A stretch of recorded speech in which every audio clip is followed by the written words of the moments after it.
What is a buyer's closing cost? You want to stick around and watch.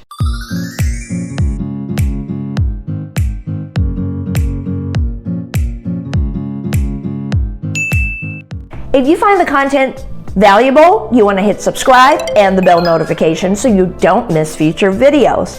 Thanks for watching, subscribing, commenting, so that we can get more of these great videos out to more people to be able to benefit from. If you are looking to buy a home, it's critically important that you understand what a closing cost is.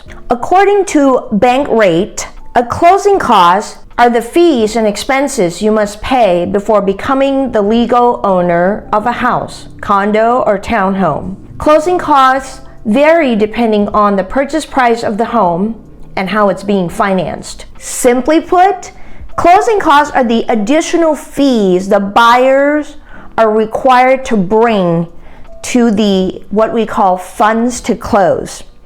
I would always, when I work with a buyer, I would always tell them, once you submit all your loan application, all the required documentations that the lender needs, right?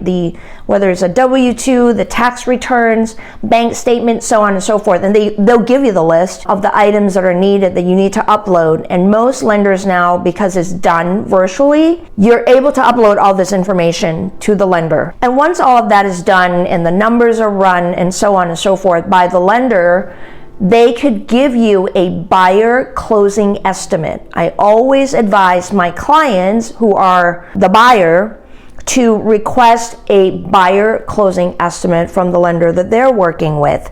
Typically, the lender will send that out to them anyway, but that seems to be the piece that it usually comes out kind of towards the end, so I usually will advise the buyer to try to get that buyer closing estimate sheet as soon as it becomes available. It's an approximate scenario specific to that buyer's financing, right?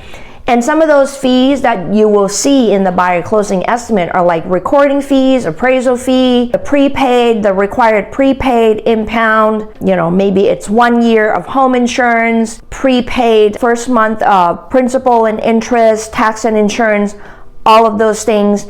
If there's any origination fee from working with a lender, if you're buying down the interest rate, there's going to be an additional fee for that. And every lender has their own terminology. Administration fee, there's recording fee, title fee, so on and so forth. So the lender can generate that closing estimate for you, so you can actually see the actual final funds you need to bring in to close. This is including the down payment. So if you're doing 5% down, 10% down, 20% down, that's the down payment. That is not the closing cost, okay? So the closing cost would be right behind that. And according to Freddie Mac, the closing cost could be between 2% to 5% of the purchase price, depending on the type of financing you are doing. So it's not a set amount, and every individual case is going to be different. And this is where you need to work hand in hand closely with your trusted lender. Sometimes I will get questions from the buyer client trying to understand, all these terminologies, and I would always faithfully direct them back to the lender, because I am not a lender, right?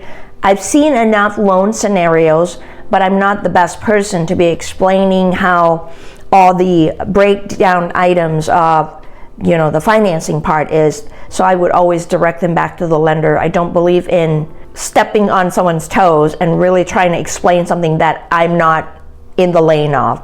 Just like I don't want the lender to try to explain to the client how the real estate negotiation part works. Like, the lender should be respectful and send the client back, direct the client back to talk to me about those things. So in a nutshell, if you are looking to buy, really understand what your approximate closing cost may be, so you're not surprised by it at the end. It's going to be that last final piece that you need before you can get the loan funded by the lender, and eventually you can get the keys to the house. I hope this is helpful. Thanks for watching.